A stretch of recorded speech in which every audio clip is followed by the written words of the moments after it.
दोस्तों, कहानी की शुरुआत होती है कुछ पुलिस ऑफिसर्स को दिखाते हुए जो कि एक बिल्डिंग में जाते हैं और एक दरवाजा तोड़कर कमरे में घुस जाते हैं। उस कमरे के अंदर एक लड़की बैठी होती है जिसे वो हाथ ऊपर करने के लिए कहते हैं और लड़की अपना हाथ ऊपर कर लेती है और तभी नीचे रोड पर हम कई सारे पुलिस ऑफिसर्स को देखते हैं। यानी ये लोग यहाँ इस लड़की को पकड़ने के लिए आए थे। इतने में उन ऑफिसर्स के पास दो एजेंट्स आते हैं और उनसे कहते हैं कि हमने तुमसे मना किया था कि उस रूम में मत जाना, वहाँ खतरा है, तो फिर तुमने हमारी बात क्यों नहीं मानी। इस पर वो पुलिस ऑफिसर उनसे कहता है कि एक लड़की को पकड़ने के लिए इतनी सिक्योरिटी, देखना अभी मेरे ऑफिसर्स उसे नीचे घसीटते हुए लेके आएंगे। तब एजेंट्स उन्हें बताते हैं कि उनके ऑफिसर्स को उस लड़की ने मार दिया है और होता भी ऐसा ही है।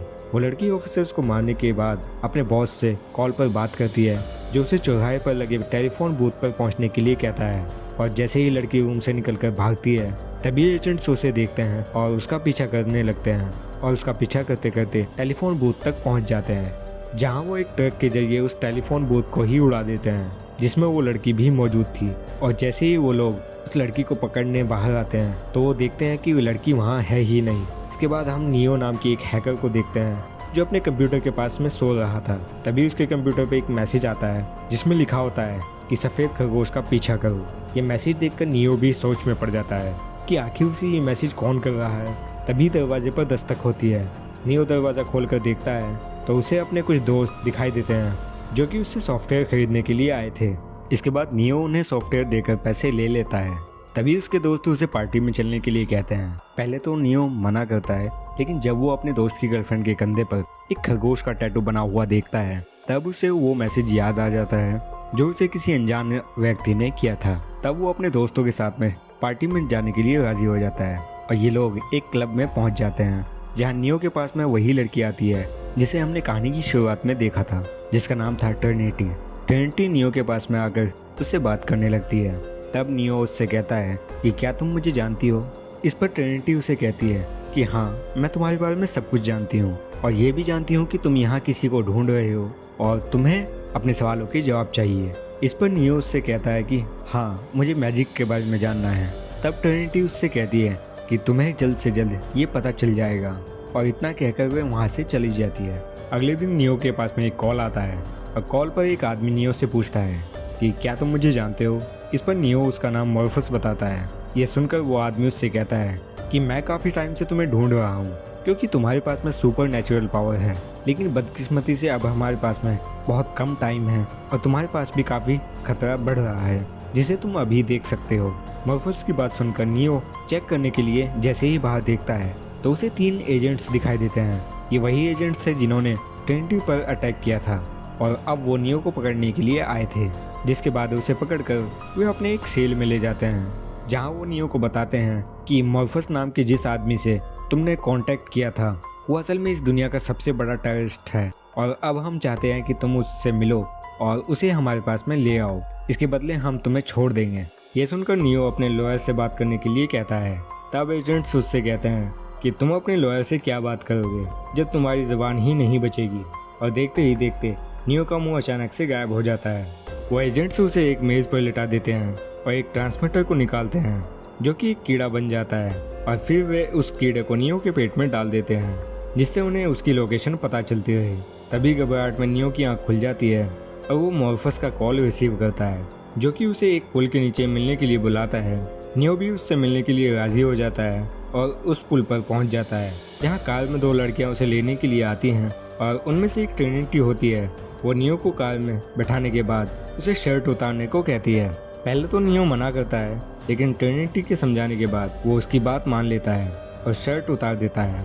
ट्रिनिटी एक मशीन के जरिए उसके पेट से उसी कीड़े को बाहर निकालने की कोशिश करती है जो एजेंट्स नियो के पेट में डाला था, लेकिन असल में वो सपना नहीं था बल्कि हकीकत थी और नियो को लग रहा था कि वो बस एक सपना था। ट्रिनिटी उस कीड़े को नियो के पेट से निकालकर बाहर फेंक देती है और उसे मॉर्फस के पास में ले जाती है जहाँ नियो उससे मैजिक के बारे में पूछता है। तब मॉर्फस उसे कहता है कि ये पूरी दुनिया ही मैजिक है, लेकिन तुमसे इस दुनिया की सच्चाई छुपाई जा रही है। तब नियो उससे कहता है कि कौन सी सच्चाई। इस पर मॉर्फस उसे कहता है कि मैजिक को समझाया नहीं जा सकता बल्कि उसे तुम्हें खुद समझना होगा। इसके बाद वो उसे एक लाल गोली और एक नीली गोली दिखाते हुए कहता है कि अगर तुम नीली गोली खाओगे तो तुम अपनी दुनिया में वापस चले जाओगे और मैजिक के बारे में कभी नहीं जान पाओगे, लेकिन अगर तुम लाल गोली खाते हो तो तुम सच्चाई के और भी करीब पहुंच जाओगे। इस पर नियो लाल गोली खा लेता है और फिर मॉर्फस उसे दूसरे कमरे में ले जाता है जहां कई सारी मशीनें थी और यह उनका ऑपरेटिंग रूम था, जहां वो नियो की बॉडी पर कई सारे सेंसर्स लगा देते हैं। और फिर मॉर्फस उससे कहता है कि तुमने जो लाल गोली खाई है वो असल में कंप्यूटर का एक प्रोग्राम है जो तुम्हें तुम्हारी रियल बॉडी के अंदर वापस लाने में मदद करेगा। इसके बाद नियो को एक शीशा दिखाया जाता है जो पिघल रहा होता है, और जब नियो उस शीशे पर हाथ लगाता है तो वो मेल्ट होकर उसकी बॉडी पर चढ़ने लगता है और फिर नियो बेहोश हो जाता है। इसके बाद हम दूसरी दुनिया में नियो को जैसे ही एक आदमी को देखते हैं जिसे एक बड़ी सी प्लास्टिक बैग में बहुत सारे लिक्विड के साथ बंद किया गया था, जो कि असल में नियो ही था। नियो की बॉडी में बहुत सारे वायर्स भी लगे होते हैं और साथ ही उस जैसे कई और इंसान भी इस तरह की प्लास्टिक बैग में बंद होते हैं। तभी नियो के पास में एक फ्लाइंग मशीन आकर उसकी सभी वायर्स निकाल देती है, जिसके बाद वो बेहोश हो जाता है। और जब उसकी आंख खुलती है तब उसके सामने मॉर्फस और ट्रिनिटी मौजूद थे। नियो मॉर्फस से कहता है कि मेरी आंखें क्यों जल रही हैं। इस पर मॉर्फस उसे कहता है कि पहली बार खुली है ना, इसलिए। इसके बाद नियो बिल्कुल ठीक हो जाता है और फिर मॉर्फस उसे एक कुर्सी पर बैठाकर उसके दिमाग को कंप्यूटर के साथ में कनेक्ट कर देता है, जिस वजह से नियो खुद उस कंप्यूटर के प्रोग्राम के अंदर चला जाता है जहां मॉर्फस भी था। मॉर्फस उसे बताता है कि ये एक खास तरह का कंप्यूटर प्रोग्राम है जिसकी मदद से हम दिमाग में कुछ भी डाल सकते हैं, ड्रेसिंग, हथियार, ट्रेनिंग वगैरह सब कुछ। लेकिन ये एक इमेजिनरी वर्ल्ड है जिसे हम मैजिक कहते हैं। ये कहकर वो उसे स्क्रीन पर एक दुनिया दिखाता है जो कि काफी डार्क होती है। मॉर्फस उसे बताता है कि असली दुनिया तो ये है और आज तक तुम जिस दुनिया में थे वो ड्रीम्स की दुनिया है, हकीकत की नहीं। वो नियो को आगे बताते हुए कहता है कि इंसानों ने 21st सेंचुरी में जो इंटेलिजेंट कंप्यूटर बनाए थे उनमें ये पावर थी कि वो खुद सोच सकते थे, और उनमें से एक कंप्यूटर ने तो अपनी पूरी सेना बना ली थी, जिसके बाद इंसानों और कंप्यूटर के बीच जंग छिड़ गई। हालांकि जीत तो कंप्यूटर की हुई, लेकिन उन्होंने हमेशा के लिए सूरज को खो दिया था, क्योंकि उस जंग के बाद सूरज कभी नीचे आया ही नहीं। लेकिन मशीनों को चार्ज होने के लिए सूरज की हीट की जरूरत थी, और वे ये जानते थे कि इंसान का शरीर इतनी गर्मी पैदा कर सकता है जिससे सूरज की कमी पूरी हो सकती है। इसलिए मशीनों ने इंसानों की खेती करना शुरू कर दिया। मॉर्फस की बात सुनकर अब नियो समझ जाता है कि जिस बैग में उसकी आंख खुली थी वो असल में मशीन की दुनिया थी, और वहाँ इंसान की खेती होती है, जहाँ इंसान जिंदा तो होता है लेकिन होश में नहीं होता, बल्कि वो सभी एक स्लीपिंग चैम्बर में रहते हैं और इंसानों को मरे हुए इंसानों को पिलाकर खिलाया जाता है। ये सब जानने के बाद नियो मॉर्फस से पूछता है कि मैजिक क्या है। इस पर मॉर्फस उसे बताता है कि मैजिक एक कंप्यूटर प्रोग्राम है जिसे मशीनों ने इंसानों के लिए बनाया है ताकि वो इंसानों को कंट्रोल कर सके, क्योंकि ये सपनों की दुनिया है न कि हकीकत की। यह सुनकर नियो को यकीन नहीं होता और वो तुरंत कंप्यूटर से बाहर निकलने के लिए कहता है, और बाहर आते ही वो बेहोश हो जाता है। इसके बाद जब नियो को होश आता है तब वो एक रूम में मॉर्फस को अपने साथ पाता है और वो उससे कहता है कि तुम मुझे ये सब ना बताते तो अच्छा रहता। इस पर मॉर्फस उसे कहता है कि आज तक नियो जिस ड्रीम की दुनिया में जीता आया है वो 28th सेंचुरी की है, यानी वो 28वीं सदी की है, जबकि हकीकत में ये लोग 22वीं सदी में जी रहे हैं।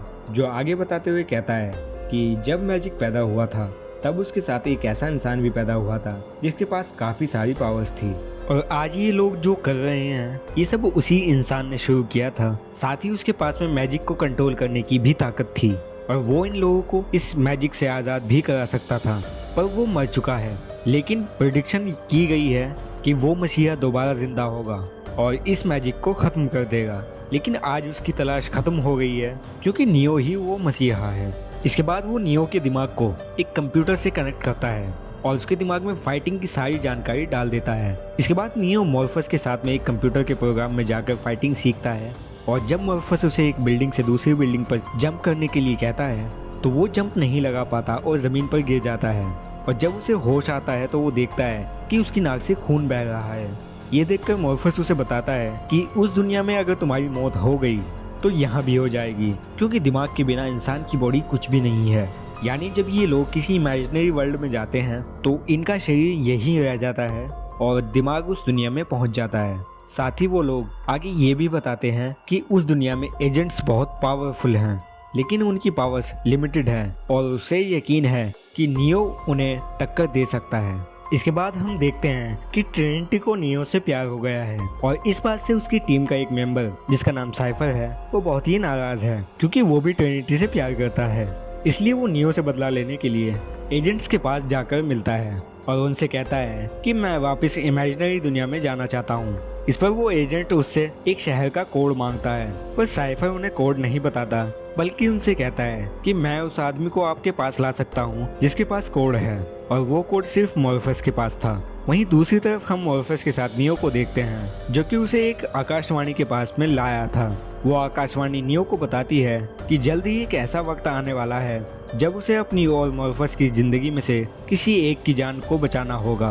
उसकी बात सुनने के बाद नियो अपने साथियों के साथ जैसे ही नीचे फ्लोर पर आता है तो उसे एक काली बिल्ली दिखाई देती है, और फिर 2 मिनट बाद एक और काली बिल्ली उसे दिखाई देती है। वो अपने साथियों को इस बारे में बताता है और लोग समझ जाते हैं कि यहाँ कुछ गड़बड़ है, और ये गड़बड़ की थी साइफर ने। असल में जब ये लोग आकाशवाणी के पास गए थे तब साइफर ने अपना फोन डस्टबिन में फेंक दिया था, जिससे एजेंट को उनका पता लग जाए और एजेंट्स वहां आकर मॉर्फस को पकड़ लें। और होता भी ऐसा ही है। सभी एजेंट्स अपनी टीम के साथ उस बिल्डिंग में पहुंच जाते हैं। नियो जब बिल्डिंग से भागने का रास्ता देखता है तो वहाँ के सभी रास्ते बंद होते हैं। अब इन लोगों के पास में भागने का सिर्फ एक ही रास्ता था, जो कि 8th फ्लोर पर था। ये लोग उस फ्लोर तक पहुँचने के लिए खुफिया रास्ते से आगे बढ़ना शुरू करते हैं। इधर एजेंट्स भी उन लोगों को ढूंढने में लग जाते हैं। तभी साइफर जानबूझकर खांसना शुरू कर देता है, जिससे एजेंट्स समझ जाते हैं कि ये लोग दीवार के पीछे हैं, और एक एजेंट दीवार तोड़कर नियो को पकड़ लेता है। लेकिन मॉर्फस उसे बचाने के लिए खुद एजेंट्स के सामने आ जाता है, जिसे वो पकड़ लेते हैं। इसके बाद साइफर अपने ऑफिस में फोन करता है और झूठ बोलते हुए कहता है कि उनकी गाड़ी का एक्सीडेंट हो गया है जिसमें सभी लोग मारे गए, लेकिन वो बच गया, इसलिए उसे वापस रियल दुनिया में ले लिया जाए।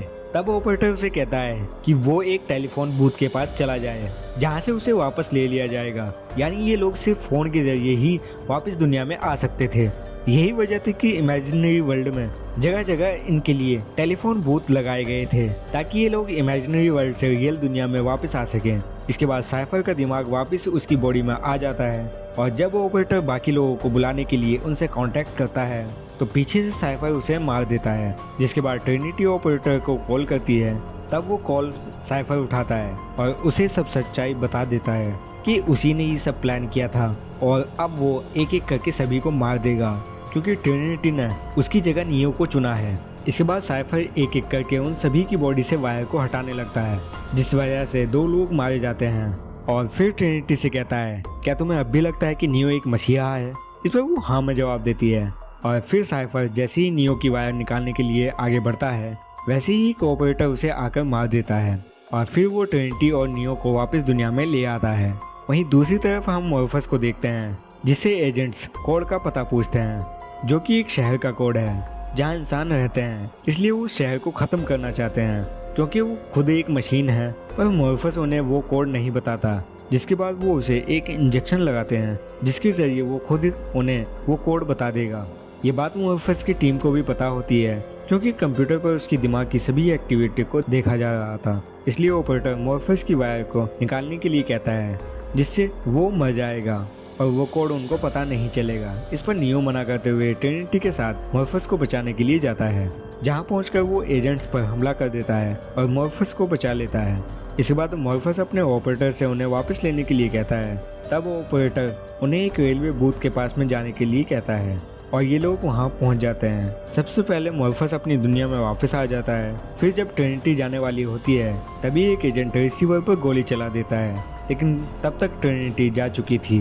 पर अब नियो वहां पर अकेला रह गया था और रिसीवर भी टूट गया था, जिस वजह से नियो के पास में अब जाने का यहाँ से कोई भी साधन नहीं था। इसी दौरान एजेंट्स और उसमें लड़ाई शुरू हो जाती है, जहाँ नियो उस एजेंट को ट्रेन के नीचे कुचल देता है, लेकिन वो एक मशीन था तो इसलिए वो दोबारा जिंदा हो जाता है।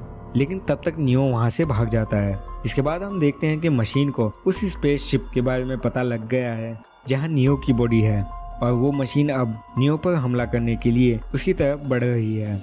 हालांकि इन लोगों के पास में एक बटन होता है जिसके जरिए ये उन मशीन्स को डिस्ट्रॉय कर सकते हैं, लेकिन ट्रिनिटी नियो के आने तक इस बटन को दबाने से मना करती है। तब मॉर्फस उसे कहता है कि वो आ जाएगा क्योंकि वही मसीहा है। इधर नियो के सामने एक एजेंट आकर उस पर फायरिंग कर देता है, जिससे उसकी मौत हो जाती है। ये देखकर ट्रिनिटी काफी दुखी होती है और वो नियो की बॉडी के पास में जाकर कहती है कि मुझे आकाशवाणी ने कहा था कि जिसे मुझसे प्यार होगा वो एक मसीहा होगा, इसलिए तुम मर नहीं सकते। इसके बाद हम इमेजिनरी वर्ल्ड में देखते हैं कि नियो फिर से जिंदा हो गया है। ये देखकर एजेंट्स हैरान रह जाते हैं और उस पर फायरिंग करते हैं, लेकिन वो अपनी पावर्स के जरिए उन गोलियों को नीचे फेंक देता है और अब नियो को वो एजेंट्स किसी कंप्यूटर कोड की तरह दिखाई देने लगते हैं, क्योंकि यही उनका असली रूप था। फिर नियो एक एजेंट की बॉडी में जाकर उसे ब्लास्ट कर देता है और बाहर आ जाता है। उधर ट्रिनिटी की शिप पर मशीन्स अटैक कर देती हैं। वहीं नियो को एक फोन की रिंग सुनाई देती है, जिसके जरिए वो अपनी दुनिया में वापस आ जाता है और मॉर्फस उस बटन को दबाकर उन सभी मशीन्स को खत्म कर देता है। इसके बाद नियो टेलीफोन बूथ से कॉल करता है और कहता है कि मैजिक की हिफाजत करने वालों, मैं जानता हूँ कि तुम मुझे सुन रहे हो। अब मैं उन सभी लोगों को आज़ाद कराऊंगा जो मैजिक की दुनिया में फंसे हुए हैं। और इतना कहकर वो हवा में सुपरमैन की तरह उड़ जाता है और इसी के साथ मूवी खत्म हो जाती है। तो दोस्तों, कैसी लगी ये मूवी कमेंट करके ज़रूर बताएं और चैनल को सब्सक्राइब करना ना भूलें। मिलते हैं नेक्स्ट मूवी की एक्सप्लेनेशन में। Thank you.